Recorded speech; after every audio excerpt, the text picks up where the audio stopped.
ዓለም በሁለት አይነት ስራው ይታወቃል። የመጀመሪያው ባለመድኃኒት ያለ ቅዱስ ጳውሎስም በቆላሲስ መልእክቱ ምዕራፍ 4 ቁጥር 14 ላይ ደጋግሞ ጠቅሶልናል። ከ72ቱ አርድእት አንዱ ነው። ይሄን የጠቀሰው ራሱ ነው። 72ቱን ሰባዎቹን እንደገና መረጠና ሁለት አድርጎ ላካቸው ይላል። ቅዱስ ጳውሎስና ቅዱስ ጴጥሮስም አገልግሎት ላይ በነበሩ ሰዓት ላይ እነሱን ያየ ይራዳ እንደነበረ በቅዱሳን መጻሕፍት ላይ ተጽፎ እናገኛለን። አሕዛብ ጣዖትን ያመልኩ ነበር፣ በተለይ በግሪክ እና የግሪክ አማልክት ቁጦች መዓትን የሚያወርዱ ካልተገዙላቸው እነሱ ባሉት መንገድ ካልሆነ የሚያጠፉ ናቸው። አምላካችን መድኃኒታችን ኢየሱስ ክርስቶስ 5 እንጀራና በ2 ዓሣ ያጠገባቸውን ሰዎች ሲያነሳ ያ ቦታ ምን አይነት ቦታ እንደነበረ ስዕላዊ መንገድ አድርጎ ጽፎልናል። ከቅዱስ ጳውሎስ በፊት ነው፣ እሱ ቀድሞ ነው ወደ ክርስትና የገባው። ግን የቅዱስ ጳውሎስ ደቀ መዝሙር ሆኖ ነው የሚያገለግለው። የቆረጠውን እጅ በግራ እጁ አንስቶ ከቀኝ እጁ ጋር ገጠመው።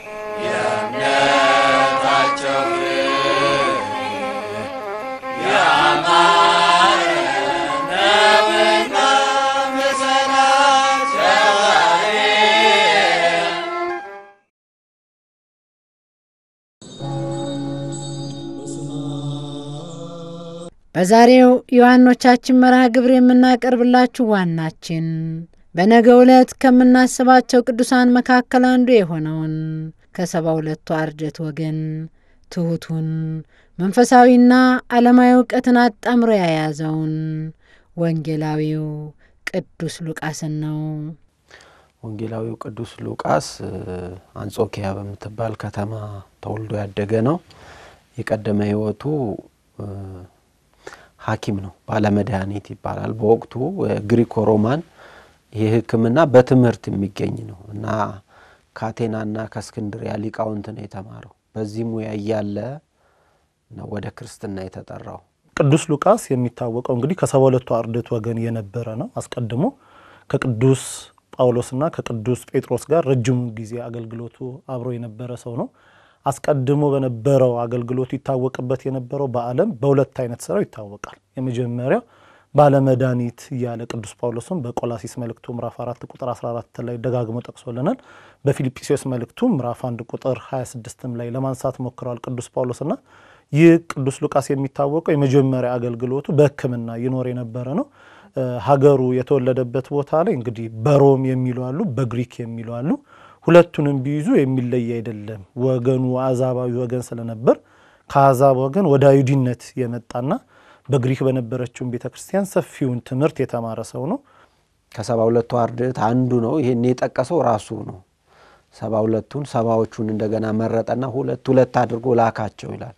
የሉቃስ ወንጌል ምዕራፍ 10 ቁጥር 1 ጀምሮ ሲናገኘው እና ከ120 ቤተሰብ ነው። 120 ቤተሰብን ብሎ የጻፈው እሱ ነው።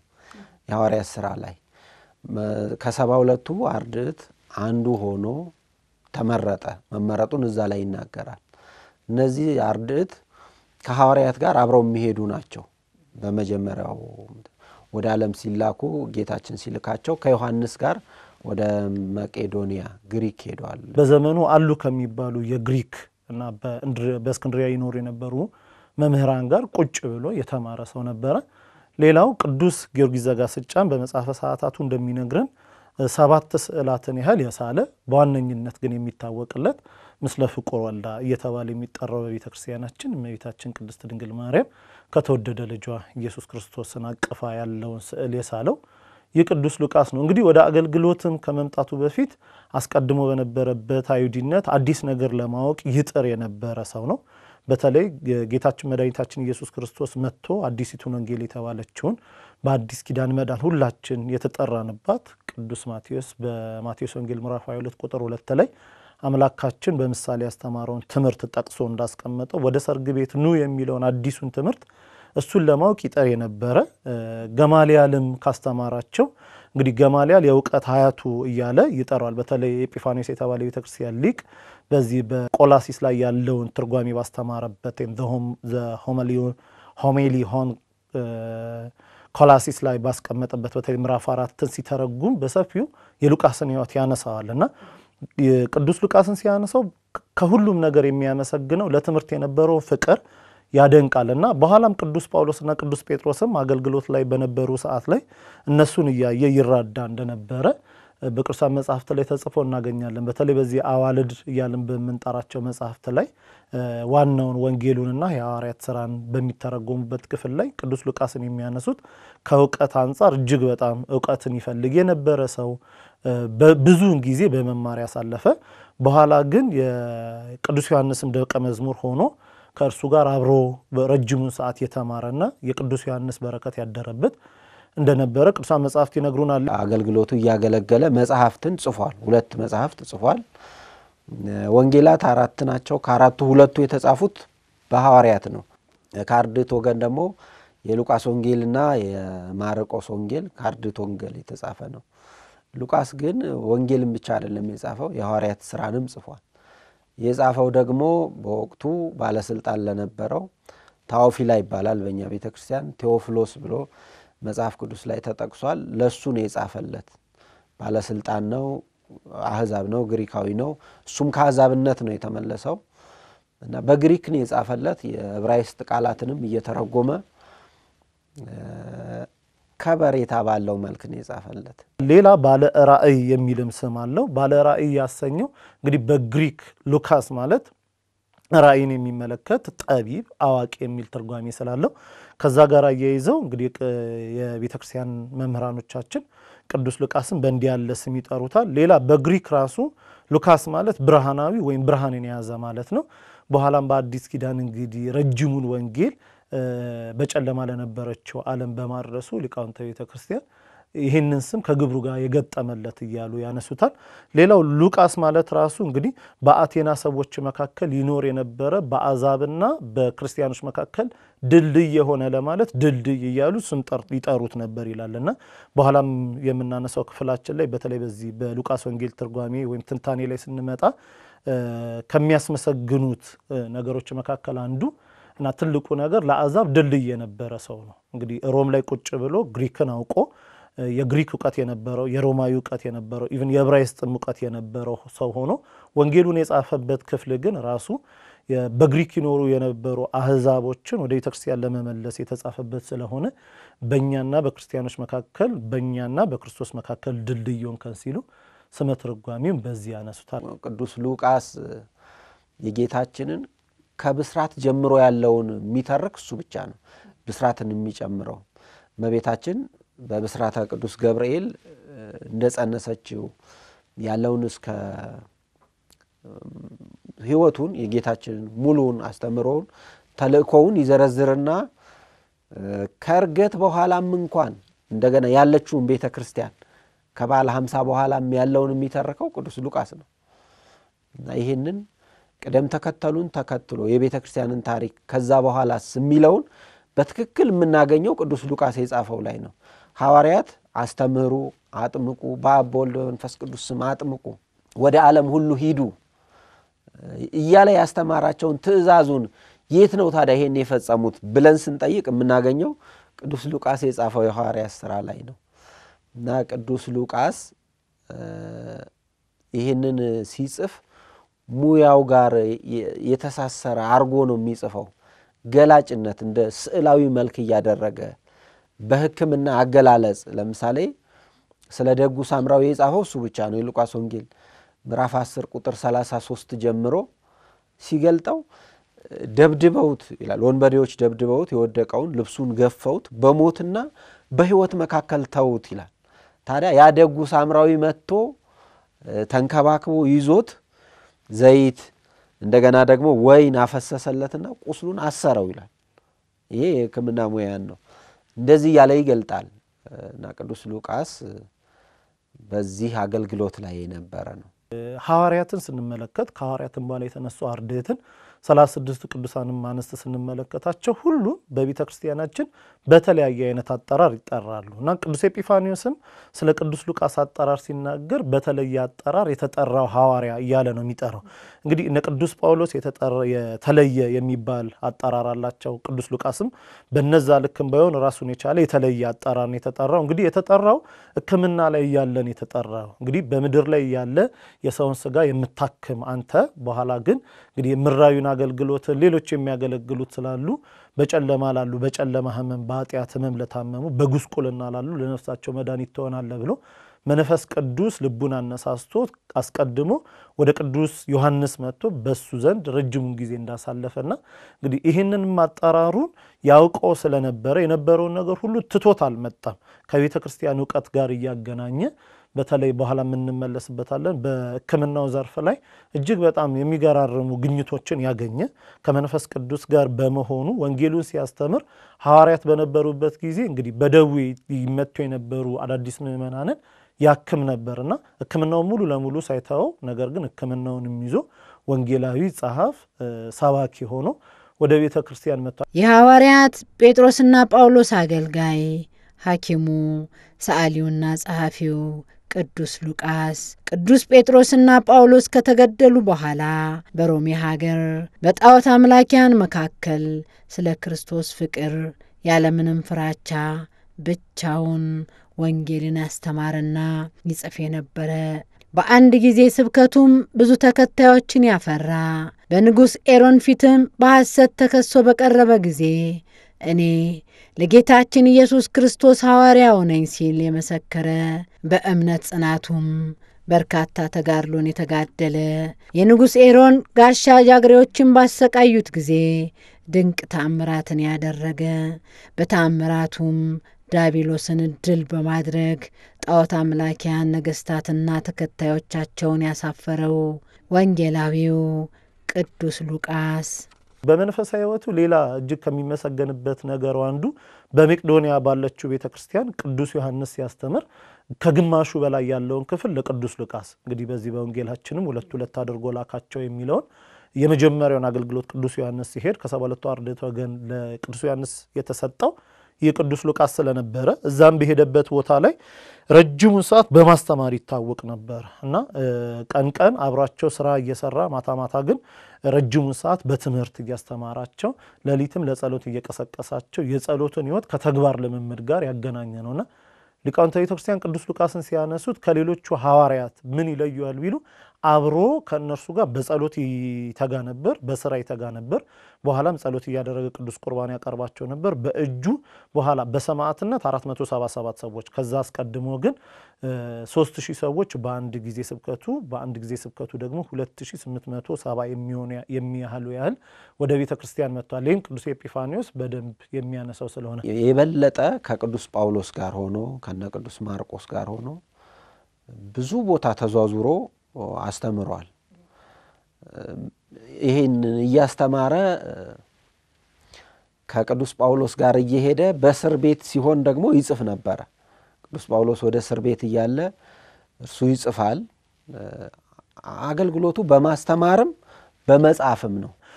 ሌላው ቅዱስ ሉቃስ ከአራቱ ወንጌላውያን ጋር ስናነጻጽረው በዛ ዘመን እጅግ በጣም የተጠኑ ከሚባሉ የወንጌል ክፍሎች መካከል አንዱ ነው። ከ17 በላይ የሚሆኑ የዘመኑ ሊቃውንት ቅዱስ ሉቃስ ሕይወቱን መጽሐፉን ትምህርቱን አያይዘው እጅግ በጣም አጥንተውታልና የተጠራበትም ወገን ከዛ ከሕክምና ስለነበረ ስዕላዊውንም ነገር ወደ ቤተ ክርስቲያን ይዞት መጥቷል። ስዕላዊ ነገር ሲባል እንግዲህ ስዕልን የመሳል ተሰጥቷለው። ሁለተኛ ደግሞ ስነ ጽሁፎቹም ላይ እንመለከታቸዋለን። እንግዲህ ከጻፋቸው መልእክታት መካከል አንዱ ወንጌል ዘቅዱስ ሉቃስ ነው።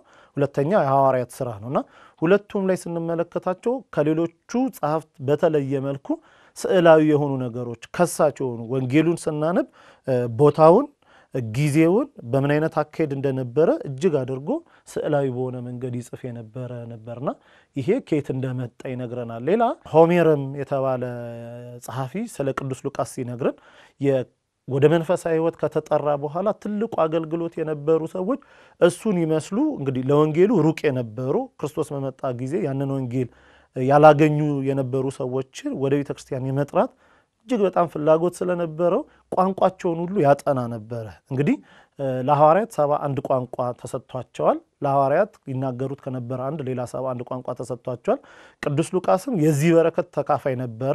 በኋላው ግን የማያውቃቸው ቋንቋዎች ስለነበሩ እነሱን እያጠና በዛ ደግሞ ባጠናው ቋንቋ እየሰበከ እየጻፈ ወደ ቤተክርስቲያን መልሷል። ያስተምሮት ትኩረቱ የቅዱስ ሉቃስ በዋናነት እንዳው ምን ይሉታል የአሕዛብ ወንጌል ይሉታል። ወንጌሉንም ለምን ቅዱስ ቴዎፍሎስ አሕዛብ ነው፣ እሱም ከአሕዛብ ነው የመጣውና እንደ አሕዛብ በሚገባቸው መልኩ ትረካው በትረካ መልክ ነው አብዛኛውን ያቀረበው። አሕዛብ ያንን ያበዙ ስለነበር። ሁለተኛ አሕዛብ ጣዖትን ያመልኩ ነበር፣ በተለይ በግሪክ እና የግሪክ አማልክት ቁጦች መዓትን የሚያወርዱ ካልተገዙላቸው እነሱ ባሉት መንገድ ካልሆነ የሚያጠፉ ናቸው ብለው ያስባሉ። ግን አንድ አማልክት ቬኑስ የሚሏት ግን የፍቅር አምላክ እንደሆነች ይገልጣሉ። ክርስቶስ እንደዛ ነው እያለ ይገልጥላቸዋል። እርሱ የፍቅር አምላክ ነው። አሁን በሮማውያን ኔሮን እንኳን እነ ቅዱስ ጳውሎስን እነ ቅዱስ ጴጥሮስን ሲሰይፍ ሲሰቅል መነሻው ከተማዋ የጠፋችው የተቃጠለችው ራሱ አቃጥሎ የሮም ከተማ የተቃጠለችው አማልክቶቻችን በክርስቲያኖች ተቆጥተው ነው ብሎ ነው። ስለዚህ ያንን ያምናሉ። ተቆጪ ናቸው አማልክቶቻችን ብለው ነው። ክርስቶስ ግን እንደዛ አይደለም። የፍቅር አምላክ ነው እሱ። እስኪ ያስቡ ይሄንን የወደቀውን ወንበዴዎች የደበደቡትን በፍቅር አንስቶ አክሞ እንደገና ባህያ ጭኖ ወደ ማረፊያ ስፍራ ነው የወሰደው። የጠፋውን ልጅ እስኪ ይውት አባቱ ነው ጠፍቷል፣ ንብረቱን ወስዶ ንብረቱን አባክኖ ነው የመጣ፣ አቅፎ ነው የሳመው፣ ፍሪዳን የጣለለት እያለ በምሳሌ ነው የሚያስተምራቸው። ሐዋርያት ሁሮ ማሩስ ተኩሉ አጽናፈ ምድር ነው። ወደ ዓለም ሄዳችሁ ወንጌልን አስተምሩ፣ ያላመኑትን አሳምኑ፣ ያመኑትን አጽኑ፣ የጸኑትን ደግሞ መንግስተ ሰማያት እስኪገቡ ድረስ ጠብቁ ስለሆነ የቅዱስ ሉቃስ አገልግሎት በሶስቱ ዘርፍ የሚያዝ ነበር። እንግዲህ ያስተማረበት ቦታ 3 ሀገራትን እንዳስተማረ የታሪክ ጥናት አጥኞች ይገልጹልናል። ከነዛ ውስጥ መካከል ረጅሙን አገልግሎት ያደረገው መቄዶንያ ነው፣ ሁለተኛ ግሪክ ነው፣ ሶስተኛ ግን ሮም ላይ አገልግሏል። እንግዲህ በሶስቱም በነበረበት አገልግሎት የሐዋርያት አገልግሎት አልጋ ባልጋ የነበረ አገልግሎት አይደለም። ብዙዎቹ ከአማኒነት ወደ አማኒነት ስለሚመጡ መሀል ላይ ዲያብሎስም እንዳይቀበሉ ፈተና ያደርግባቸው ነበር እና ቅዱስ ሉቃስ በጣም ኦራተር ከሚባሉ ሰዎች መካከል አንዱ ነው። ሲናገር ተደማጭ የሚባል ማንም ሰው ይሰማው የነበረ ነው። ይሄ አቴና ላይ ባደረገው ስብከቱም ታውቆለታል። እንግዲህ ቆሞ ሲያስተምር የአቴና ሰዎች ሁሉ ጊዜ አዲስ ነገር የሚናፍቁ ሰዎች ስለነበሩ የቅዱስ ሉቃስ ትምህርት አዲስ ነው። ደግሞ በዛ ላይ አንድ ነገር ሲናገር በረጅም ትንፋሽ ሁሉም ሰው እንዲሰማው አድርጎ በተመጠነ ድምጽ የሚናገር ቅዱስ ነበርና በዚህ በስብከት አገልግሎቱ ቅዱስ ቤተክርስቲያን ታውቃዋለች። ይሄ ምን ጠቅሞታል ሲባል አስቀድሞ ከቅዱስ ዮሐንስ ጋር አገልግሎት ማገልገሉና ቅዱስ ጴጥሮስንና ቅዱስ ዮሐንስም ረዶናቸው ረጅሙን ጊዜ አገልግሏል። እዛ ቆላሲስ ምዕራፍ 4 ቁጥር 14 ላይ እንግዲህ ባለመዳን እጅግ የተወደደው ባለመዳኒቱ ሉቃስና ዴማስም ሰላምታ ያደርሱላቸዋል ብሎ ቅዱስ ሉቃስን ስፔሲፊካሊ በሁለት ነገር ገልጾት እናገኘዋለን። በጣም የተወደደ ማለቱ እንግዲህ አገልግሎቱ ወደ ስብከት ከመውጣቱም በፊት በረድነት በነበረው አገልግሎት እጅግ የተመሰገነ ነቅ የማይገኝበት የነበረ ነው። የቅዱስ ጴጥሮስንም የቅዱስ ጳውሎስም በረከት ስላገኘ በስብከቱ አገልግሎቱ ከዛ በዘለለ ደግሞ ሁለተኛ ቅዱስ ቤተክርስቲያን ካላት 4 ወንጌላቱ መካከል አንዱን ለመጻፍ በተገባ የተገኘ ነው። እንግዲህ አምላካችን መድኃኒታችን ኢየሱስ ክርስቶስ ቅዱስ ወንጌልን በ4 ወንጌላውያን አጽፏቸዋል። ከነዛ መካከል 2ቱ የሐዋርያት ወገን ናቸው፣ ማቴዎስና ዮሐንስ። ከአርድእቱ ወገን የሆኑት ደግሞ ማርቆስና ሉቃስ ናቸው። ሉቃስ ከአርድእቱ ወገን ከነበረው ከማርቆስ ከሐዋርያት ወገን ከነበሩትም ከሁለቱ ለየት ባለ መንገድ በብዙ የሚነሳበት ያጻጻፍ ስልት ነበረው። ቅድም ስዕልን ያውቅ የነበረ ሰው ነው ቅዱስ ነው እንዳልነው እንግዲህ ስዕልን በማወቁ ጽሁፎቹም ላይ ያ የስዕል ያገላለጹ እንዳለ ሆኖ በተቻለ መጠን ሰዎች እንዲረዱት ስዕል ከሳሽ በሆነበት መንገድ ላይ ይገልጻል። ስፍራን ጊዜን ከክርስቶስ ከሚያስተምርባቸው ሁኔታዎች ጋር እያጣቀሰ እያንዳንዱ የወንጌሉ ክፍል ላይ ስናነሳ ጊዜን ይጠቅሳል። ለምሳሌ አምላካችን መድኃኒታችን ኢየሱስ ክርስቶስ 5 እንጀራና በ2 ዓሣ ያጠገባቸውን ሰዎች ሲያነሳ ያ ቦታ ምን አይነት ቦታ እንደነበረ ስዕላዊ መንገድ አድርጎ ጽፎልናል። ደግሞ በምድረ በዳ ሁሉንም እያስተማረ ወደ ምድረ በዳ ይዟቸው ወጣ። ቀኑን መሽቶ በነበረ ጊዜ ከሁለቱ ወገን ደግሞ የሆኑትን ጠራ። ወደ እርሱ መጡና ክርስቶስን እያለ አሁን ቦታውን እናያለን።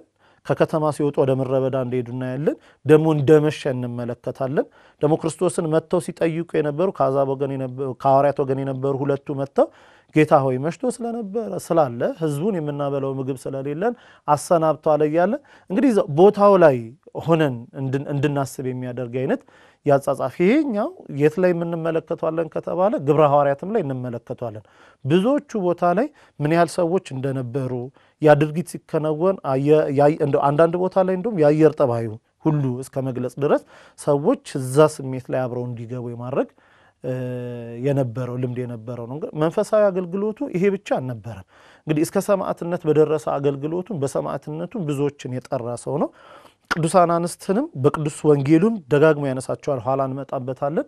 ቅዱሳን አንስትን የተገፉትን ሰዎች አሕዛብን ሕክምና ያስፈልጋቸው የነበሩ ሰዎችን እንዴት በሕክምና እንደዳኑ እነዚህን ሁሉ እያነሳ ቤተ ክርስቲያን የእናንተም ነች እያለ በተለይ እነዚህ ተገለናል ብለው ያስቡ የነበሩ የህብረተሰብ ክፍሎችን ወደ ቤተ ክርስቲያን ለመሳብ ሄድበት የነበረ ርቀት እጅግ በጣም የሚያስመሰግንና እንግዲህ አገልግሎቱ በዛ ልክ ይታይ የነበረ ነው።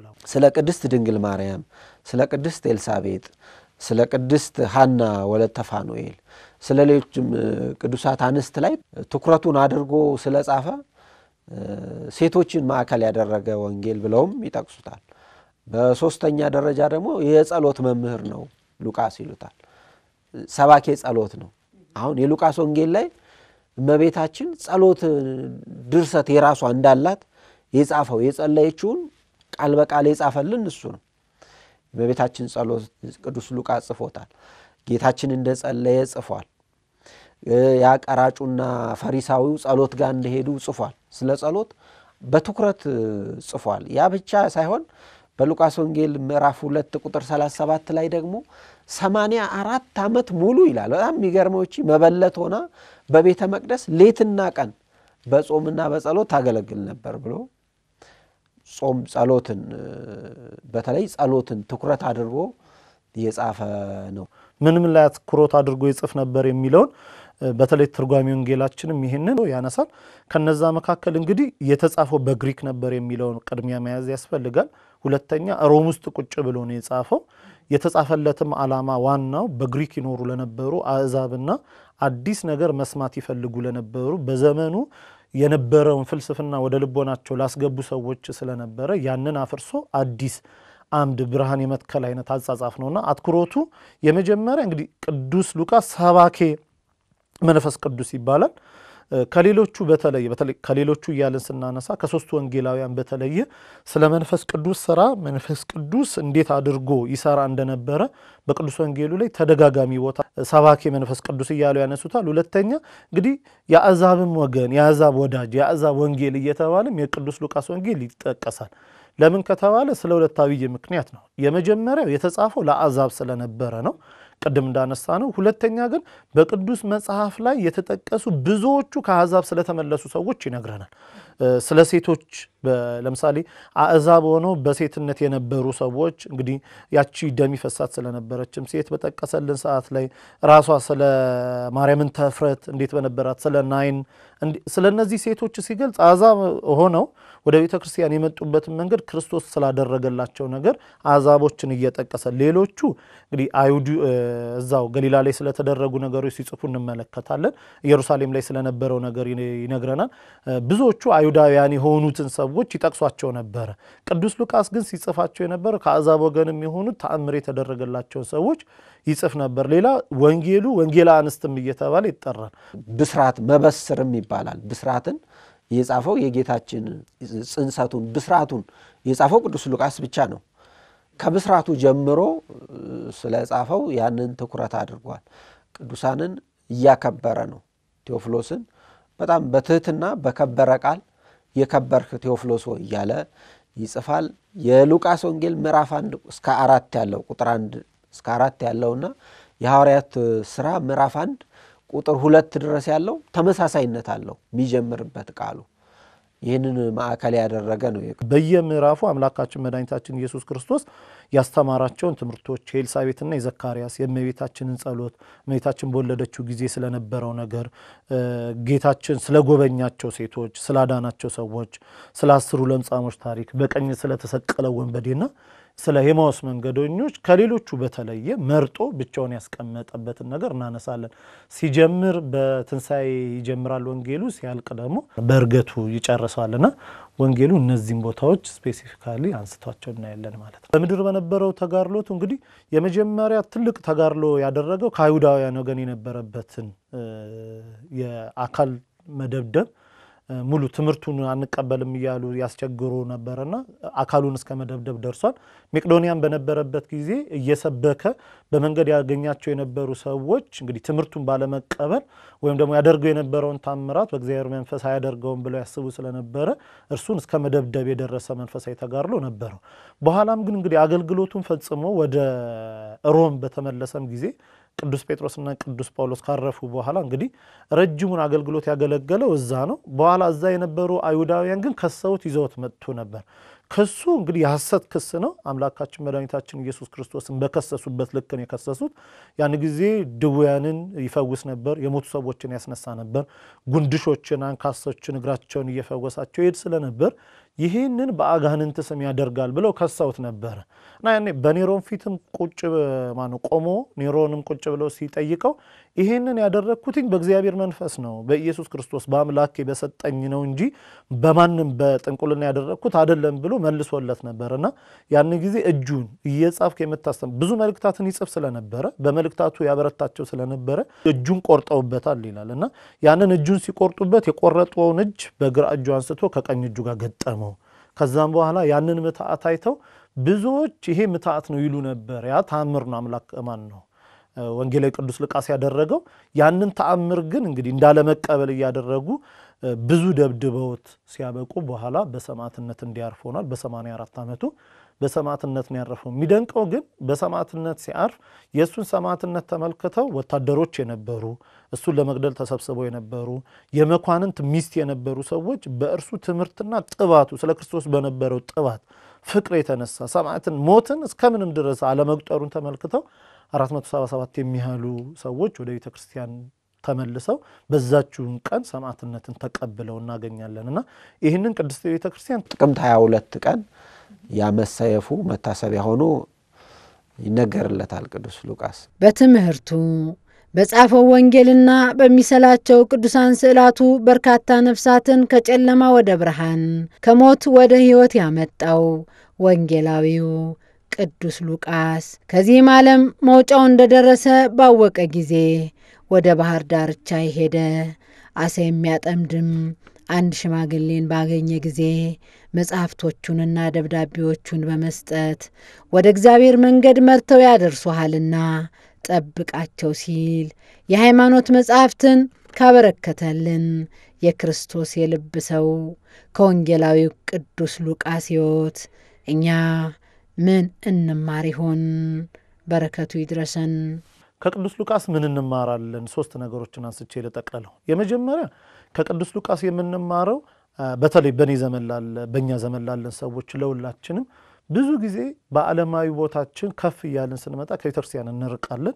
ወይም ቤተክርስቲያን የምትፈልገን ወይም ለእኛ ቤተክርስቲያን የምታስፈልገን አይመስለንም።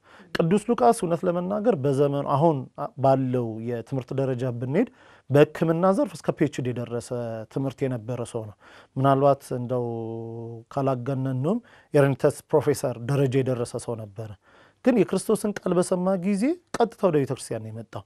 በዓለም ያለው ዕውቀት በዓለም ያለው የሕክምና ዕውቀት ለአገልግሎቱ እንቅፋት አልሆነበትም። ስለዚህ መጀመሪያ ማድረግ ያለብን ዓለም ላይ ይህንን መንፈሳዊ የቴሌቪዥን ፕሮግራም የምንከታተል ክርስቲያኖች ማወቅ ያለብን ዓለም ላይ ያለው የትኛውም ያህል ከፍታ ከአገልግሎታችን ሊያርቀን አይገባም።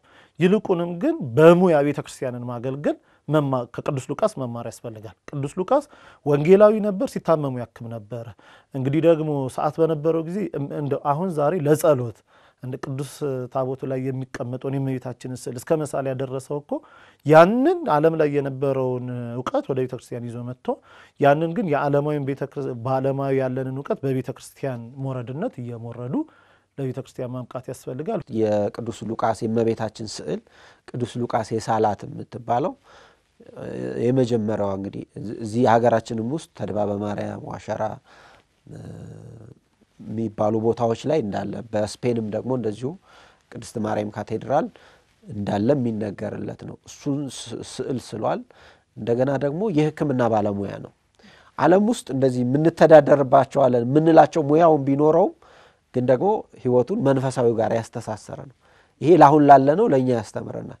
ባለሙያ ብቻ እንዳንሆን ነፍሳችን እንዳንዘነጋ በዚህ ሰዎች በስጋቸው ይጎሳቆላሉ፣ ይታመማሉ፣ በነፍሳቸው ደግሞ ይጎዳሉ፣ ታማሚ ናቸው።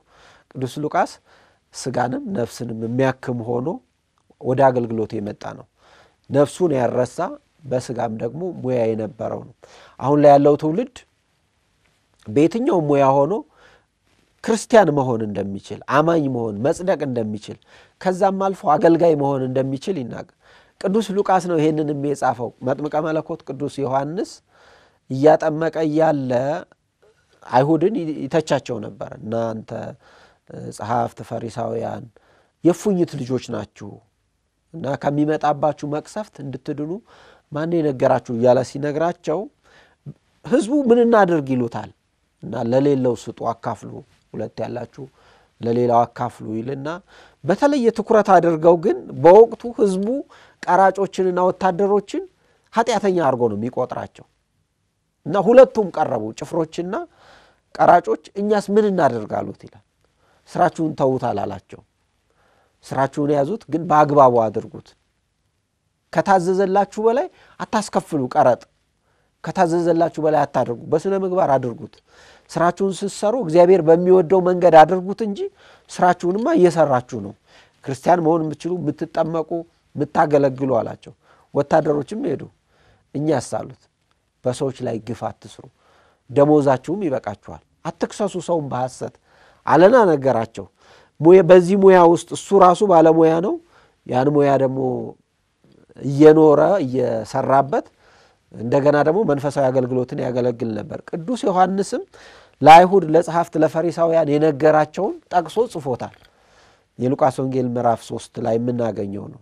ይሄን ጽፎታል። ስለዚህ በሙያችን ውስጥ ሆነን ነፍሳችንን መተው እንደሌለብን ያስተምረናል። አገልግሎታችን በየትኛው መንገድ እንግዲህ እስከ ሰማዕትነት ድረስ መሆን እንዳለበት እስኪመቸን ጊዜ እስካለ ለጥቂት ጊዜ ሳይሆን እንደ ቅዱስ ሉቃስ በመራዳት የተጀመረች በኋላም በአገልግሎት እስከ ሰማዕትነት ያበቃች ስለሆነች አገልግሎታችን በዛ ልክ መሆን ያስፈልጋል። ቅዱስ ሉቃስ የሚያስተምረው ታማኝነትን በጣም ያስተምራል። ታማኝ ነው። ታማኝነቱ እስከምን ድረስ ነው ስንል የቅዱስ ጳውሎስ አብሮት የሚያገለግል ነው። ደቀ መዝሙሩም ሆኖ ያገለግላል። ዴማስ ትቶኝ ሄደ ይላል። ሌላም እነ ማርቆስም ብቻውን ቀርቷል እና ምን ይላል? የመጨረሻ እስር ቤቱ ነው። ሊሞት ትንሽ ነው የቀረው። ሁለተኛ እስር ቤቱ ላይ ያለ ነው። ሉቃስ ብቻ ከኔ ጋር ቀርቷል ይላል። የሁለተኛ ጢሞቴዎስ ምዕራፍ 4 ቁጥር 11 ላይ ያንን ነው የሚነግረን። ሉቃስ ታማኝ ነው። እስከዛ ድረስ በመከራ ውስጥ እያለ ለቅዱስ ጳውሎስ የታመነ ነው እና ጢሞቴዎስን ሲጽፍለት ዴማስም ትቶኝ ሄዷል፣ ማርቆስም እኔ ጋር የለም፣ አንተም ደግሞ ሌላ ቦታ ነው ያለው እና ቶሎ ና ይለዋል። ክረምት ሳይገባ ቶሎ ድረስልኝ እያለ ይነግረዋል። ቅዱስ ሉቃስ ታማኝነቱንም እዛ እናያለን። ትሁትም ነው ቅዱስ ሉቃስ። የሐዋርያትን ሥራ ሲጽፍ እንግዲህ ከቅዱስ ጳውሎስ በፊት ነው፣ እሱ ቀድሞ ነው ወደ ክርስትና የገባው። ግን የቅዱስ ጳውሎስ ደቀ መዝሙር ሆኖ ነው የሚያገለግለው። ከዛ ምን ይላል? እኛ እያለ ይጽፋል። ራሱን ሳይጠቅ ዝም ብሎ በህብረት እኛ እንደይ ስንሄድ እያለ የሐዋርያት ሥራ ላይ የሚጽፍ ትሁት የሆነ የእግዚአብሔር አገልጋይ ነው። እሱን ይነግረናል እና በዛ ሙያው ደግሞ ያንን ሙያ ለመንፈሳዊ አገልግሎት ነው ያዋለው። የገለጠበት ስዕላዊ መንገድ የገለጠበትና በዓለም ውስጥ ያለ ሰዎች በዓለም ውስጥ በዚህ ጥበብ ውስጥ ያሉ ሰዎች ያንን ጥበባቸውን ለመንፈሳዊ ነገር እንዲያውሉትም ትምህርት የሚሰጥ ነው ቅዱስ ሉቃስ። የምናውቀውን ማሳወቅ ከቅዱስ ሉቃስ እንማራለን። በጣም የሚገርመው የቅዱስ ሉቃስ ወንጌሉ መልእክቱም የተጻፈው ታኦፊላ ለሚባል በመንገድ ላገኘው አንድ መኮንን የጻፈለት። ያ መኮንኑ ሲያስተምር እጅግ በጣም ልቡ ተነካ። የነበረበት ሲቹዌሽን ግን ከህዝቡ ጋር ቁጭ ብሎ የሉቃስን ወንጌል መማር አይችልም። ስለዚህ ሉቃስን አስጠራውና ይሄ ስለምታስተምረው ነገር እባክህ ደብዳቤም ቢሆን ላክልኝ በምትሄድበት ቦታ ብሎ ለሱ የላከውን ደብዳቤ ነው ዛሬ ቅድስት ቤተክርስቲያን ወንጌልና ገድለ ሐዋርያት አድርጋ ልጆቿ የምታስተምርበት። ቤተክርስቲያን በተለያየ ቦታ በተለያየ ጊዜ በተለያየ መምህራን ያስተማረችንን ትምህርት ባለንበት በስራ ቦታም በትምህርት ቦታም ባለንበት ቦታ ሁሉ ይህንን የክርስቶስን ወንጌል መስበክ ማስተላለፍ ይጠበቅብናል።